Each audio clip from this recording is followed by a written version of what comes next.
इस टाइम हम मांडा जू के पार्क में खड़े हुए हैं और मेरे सामने रियान गुफ्ता हैं, जो कि एक बहुत एनवायरमेंटल फ्रेंडली है और ये बहुत पक्षियों के बारे में इसको बहुत बड़ी चेष्टा है, उनसे प्यार करते हैं। और आज इन्होंने उसी के बारे में कुछ अपनी जिंदगी और आगे लोगों को कैसे चलना चाहिए, मैं रविंद्र थपलू अब आपको इन्हीं के सामने पेश करता हूं और इनसे रिक्वेस्ट करता हूं कि रियान जी वो कविता सुनाए। इसमें लिखा है, आपने कोशिश करने वालों की हार नहीं होती।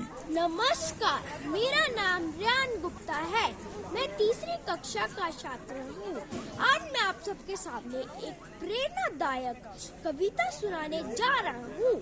लहरों से डरकर नौका पार नहीं होती, कोशिश करने वालों की कभी हार नहीं होती। नन्ही सी चींटी जब दाना लेकर चलती है, चलती दीवारों पर 100 बार फिसलती है। मन का विश्वास, रगों में साहस बढ़ता है। चढ़कर गिरना, गिरकर चढ़ना ना अखरता है। आखिर उसकी मेहनत बेकार नहीं होती, कोशिश करने वालों की कभी हार नहीं होती। डुबकियां सिंधु में गोताखोर लगाता है, जा जाकर खाली हाथ लौट आ जाता है। मिलते नहीं सहज मोती गहरे पानी में, बढ़ता दुगना उसका इसी हैरानी में। मुट्ठी उसकी खाली हर बार नहीं होती, कोशिश करने वालों की कभी हार नहीं होती। असफलता एक चुनौती है, उसे स्वीकार करो। क्या कमी रह गई देखो और सुधार करो। जब तक न सफल हो नींद चैन को त्यागो तुम, संघर्ष का मैदान छोड़कर मत भागो तुम। कुछ किए बिना ही जय जयकार नहीं होती, कोशिश करने वालों की कभी हार नहीं होती। धन्यवाद। धन्यवाद आपका रियान जी। और रियान के साथ इनके माता जी भी यहाँ पर खड़ी हैं। मैं इनका भी बहुत धन्यवाद करता हूँ कि इन्होंने भी बहुत अच्छी तरह से अपने इस बच्चे को इस तरह संभाला है। और इनके जबान से, इन छोटे से बच्चों की जबान से ये सुनना बहुत प्रेरणादायक देता है। धन्यवाद आपका रियान जी। नमस्कार, मैं रविंद्र थपलू आपके सामने एक छोटी सी बालिका को आपके सामने प्रस्तुत कर रहा हूं, जो एक बहुत बड़ी आर्टिस्ट है और इनको एनवायरनमेंट से बहुत प्यार है। और आज हम यहाँ एक कार्यक्रम हिमालयन एवियन और वाइल्ड लाइफ की डिपार्टमेंट की तरफ से एक कैलेंडर लॉन्च था। ये बच्ची बहुत अच्छी पेंटिंग करती है।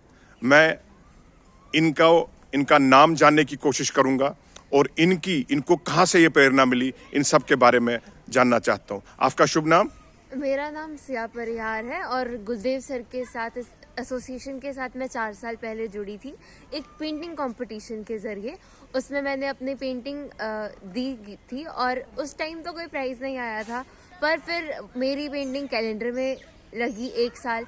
अगले साल फिर मैंने प्राइज़ जीता, फर्स्ट प्राइज़ जीता और अपनी पेंटिंग को दूसरे कैलेंडर में लगवाया 2020 और 2021 में। इसी तरह से मैं 4 साल से इनके साथ जुड़ी हुई हूँ और हर साल यहाँ पे मैं आती भी हूँ उनके साथ काफ़ी इवेंट्स पे। जैसे हम एक बार एक्सप्लोर करने गए थे और मैंने काफ़ी चीज़ें देखी है, एनवायरनमेंट का मैसेज मिला है, काफ़ी मैं नेचर की तरफ करीब आई हूँ नेचर के इन एसोसिएशन की वजह से। और मैं काफ़ी थैंकफुल हूँ उन लोगों के लिए जिस वजह से मुझे अपनी कनेक्ट होने का नेचर से एक मैसेज मिलता है। और ये कैलेंडर भी जुड़ा हुआ है मेरे साथ 4 सालों से, जो कि काफ़ी अच्छा लगता है एक परिवार का हिस्सा बन के। प्रिया जी, आप मुझे ये बताइए बेटा कि आपने ये पेंटिंग का शौक कब से शुरू हुआ आपको? बचपन से ही मुझे पेंटिंग का शौक था और ऐसा मुझे पता नहीं था कि कंपटीशन कब से हो रहा है। मेरी आर्ट टीचर ने मुझे बताया था और क्योंकि मुझे पेंटिंग बहुत पसंद है और किसी की चित्र देखकर उसको अपनी पेंटिंग में डालना वो बहुत ही अच्छा लगता है। जैसे इसी बार की पेंटिंग जो मानसर के ऊपर थी, उसमें मैंने अलग अलग एलिमेंट्स मानसर के, जैसे वहाँ के लोग, वहाँ की जो चीज़ें होती हैं, वैसे एक पेंटिंग में उतारना, वो चीज़ें मुझे काफ़ी पसंद है बचपन से ही, तो वही मेरी इंस्पिरेशन रहती है। बेटा आप मुझे ये बताओ कि ये जो कार्यक्रम होते हैं इनसे आपको क्या प्रेरणा मिलती है, इन कार्यक्रमों से क्या प्रेरणा मिलती है? और जो आगे बच्चे हैं उनको, आप एक छोटे से बच्चे आप भी हो अभी, आपको कैसा लगता है कि परिंदों की, पक्षियों के बारे में क्या सोच है आपकी? ये कार्यक्रम बहुत नॉलेजेबल है। पहले तो जो भी हमारे यहाँ पे बड़े लोग हमें सिखा के जाते हैं, जो बच्चे यहाँ पे परफॉर्म करते हैं, जो चीज़ें हमें पता चलती हैं, ऐसी कहानियाँ जैसे गुलदेव सर की घराना की कहानियाँ, बाकी कहानियाँ, वो चीज़ कुछ पता नहीं था कि ये चीज़ें होती हैं, पर ये चीज़ हमें सिखाती है और जितने ज़्यादा लोग जुड़ते हैं उतना ज़्यादा अच्छा ही होता है। मुझे एक चीज और बताइए, आज आप क्या मैसेज देना चाहते हैं अपनी यंगर जनरेशन को, और इस धरती माता को बचाने के लिए आप क्या करना चाहते हैं आगे?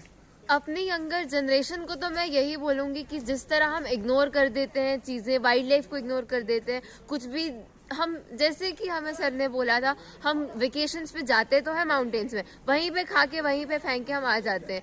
हम ये चीज़ें नहीं देखते हैं कि हम बस वहाँ पे रह नहीं रहे, हम बस वहाँ पे जा रहे हैं और जानवर वहीं पे रहते हैं। हम अपने खुशी के लिए जानवरों को निगलेक्ट कर देते हैं, जो चीज़ें अच्छी नहीं होती है। एनिमल क्रूअल्टी अच्छी नहीं होती है। तो मैं यही मैसेज दूंगी कि वो लोग अपने साथ साथ अपने एनवायरनमेंट का भी ध्यान रखें। अल्टीमेटली यही हमारा घर है। धन्यवाद आपका, बहुत बहुत Thank you so धन्यवाद much. आपका। Thank you, God bless.